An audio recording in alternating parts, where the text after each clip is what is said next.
Kamu pernah ngalamin depresi nggak? Pertanyaan kayak gini biasanya bukan isapan jempol lagi nih kalau kita udah masuk ke usia 20-an. Masalah pekerjaan yang kamu hadepin, terus rutinitas semester akhir yang kayaknya nggak ada habisnya, sama takdir jodoh yang bener-bener kamu nantikan selama ini. Keadaan-keadaan kayak gini nih biasanya bikin kamu jadi tertekan sepanjang hari sampai akhirnya berujung depresi.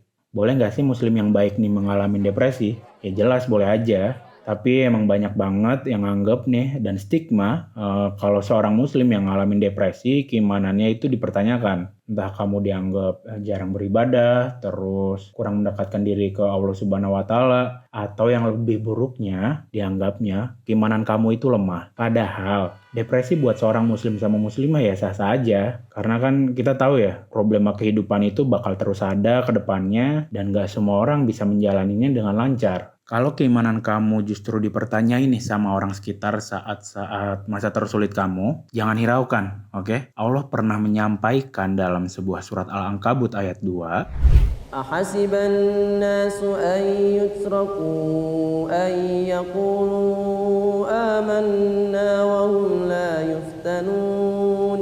apakah manusia mengira bahwa mereka akan dibiarkan hanya dengan berkata, kami telah beriman, sedangkan mereka tidak diuji? Ujian dalam hidup yang seringkali ngarah depresi nih ke kamu, aslinya adalah bentuk ujian dari Allah Subhanahu wa Ta'ala ke hambanya buat ngukur apa? Ngukur kadar keimanannya. Tapi asumsi yang ada di kalangan umum, di masyarakat, depresi katanya ngeliatin kadar keimanan yang lemah. Ini ukuran yang jelas nggak bisa dicek kebenarannya sih. Dari kisah Nabi, terus Rasul, sampai para sahabat, kita kan udah dilihatin nih. Contoh jelas gimana mereka selalu dihadapin sama kesulitan dan seringkali nyaris putus asa kan buat menghadapi keadaan-keadaan rumit itu. Tapi Allah selalu ngasih jalan keluar atas situasi-situasi sulit itu loh. Nah, hal demikian pun juga bisa terjadi ke kamu dan hamba-hamba Allah yang lain. Kita nih pasti akan selalu ngadapin kesulitan di sepanjang hidup kita. Tapi balik lagi, Allah udah berjanji akan selalu kasih jalan keluar untuk umat dan hamba-hambanya. Kamu pernah ngerasa keganggu nggak pikirannya ketika ngelihat pencapaian teman-teman kamu yang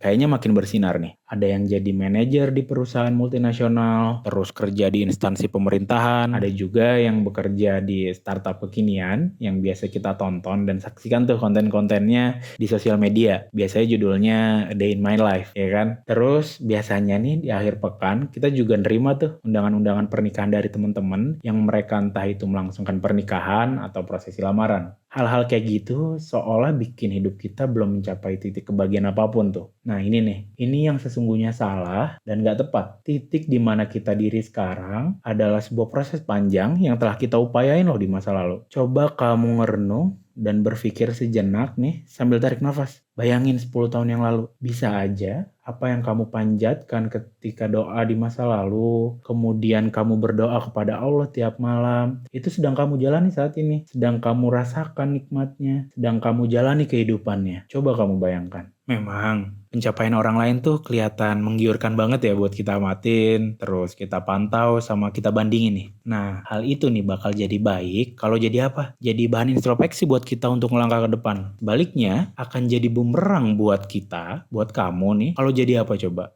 Jadi sumber kecemasan sama ketakutan yang baru. Sebagai seorang muslim, seringkali kamu nggak nyadarin nih kalau keimanan kamu ke Allah Subhanahu wa Ta'ala itu privilege loh, keistimewaan yang bisa nganterin kamu keluar dari kesulitan yang kamu alami saat ini. Depresi yang kamu rasain, terus kecemasan yang ngebayangin hidup kamu, sama ketakutan soal masa depan, sesungguhnya semuanya itu telah Allah jawab lewat firman-firmannya loh. Kamu mesti ingat kalau manusia itu bukanlah makhluk super yang bisa ngalamin dan menghadapi segala sesuatunya sendiri. Oke? Kita bukan Superman, kita bukan Spider-Man. Menempatkan Allah sebagai prioritas dalam kehidupan kita bakal bikin kehidupan kamu itu jauh lebih tenang, jauh dari cemas, dan punya kepercayaan diri yang tinggi buat ngapain coba? Buat ngadepin segala kemungkinan yang bakalan kita hadapi di depan. Lewat surat At-Talaq ayat 3, Allah ngiyakinin kamu nih, kalau segala sesuatu yang sedang kamu hadapin saat ini, udah disediain kok cara penyelesaiannya. Dari apa coba? Dari sumber atau asal yang sama sekali nggak pernah kamu bayangin. Dan siapapun yang telah ngerasa cukup atau bersyukur, terus naruh kepercayaan sepenuhnya nih ke Allah Subhanahu wa Ta'ala, niscaya Allah akan berikan apa yang diinginkannya. Sungguh, Allah telah merancang takdir bagi semua umatnya. Apapun yang sedang kamu cemasin, mungkin terus depresi terhadap hal itu. Coba serahin diri secara maksimal ke Allah Subhanahu wa Ta'ala. Dan jangan lupa nih, satu, disertai dengan ikhtiar yang ikhlas. Oke? Soal hasil, gak perlu kamu hiraukan, jangan dipikirin banget. Serahin semuanya ke Allah. Karena apa? Karena Allah telah kasih janjinya yang terbaik ke semua hamba-hambanya. Nah, selain nyerahin diri ke Allah Subhanahu wa Ta'ala, sebagai seorang hamba yang taat dan beriman, kamu juga mesti nih buat berikhtiar untuk apa? Cari solusi keluar dari permasalahan yang lagi kamu alami saat ini, termasuk depresi. Nggak hanya berdiam di tempat dan nunggu saja, banyak cara kok yang bisa kamu lakuin untuk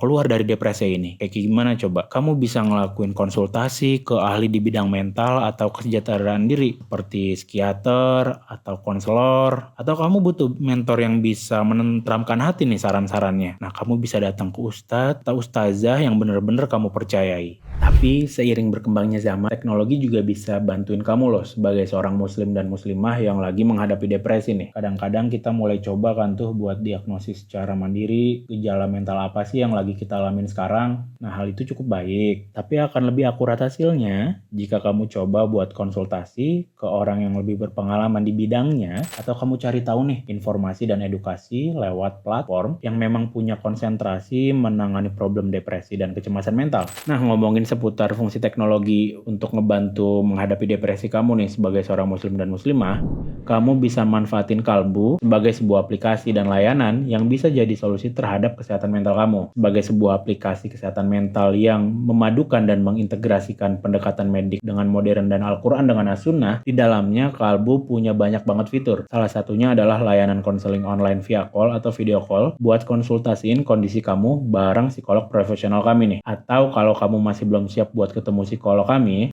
juga punya fitur tanya expert anonim yang jadi ruang obrolan antara psikolog kami sama kamu buat nemuin jawaban terbaik dari problem yang lagi kamu alamin sekarang. Selain itu, kamu juga bisa dapetin banyak banget edukasi dan pembelajaran gimana caranya menghadapi depresi dan kegelisahan yang sedang kamu alamin sekarang lewat fitur di Kalbu yang namanya Well-Being Program.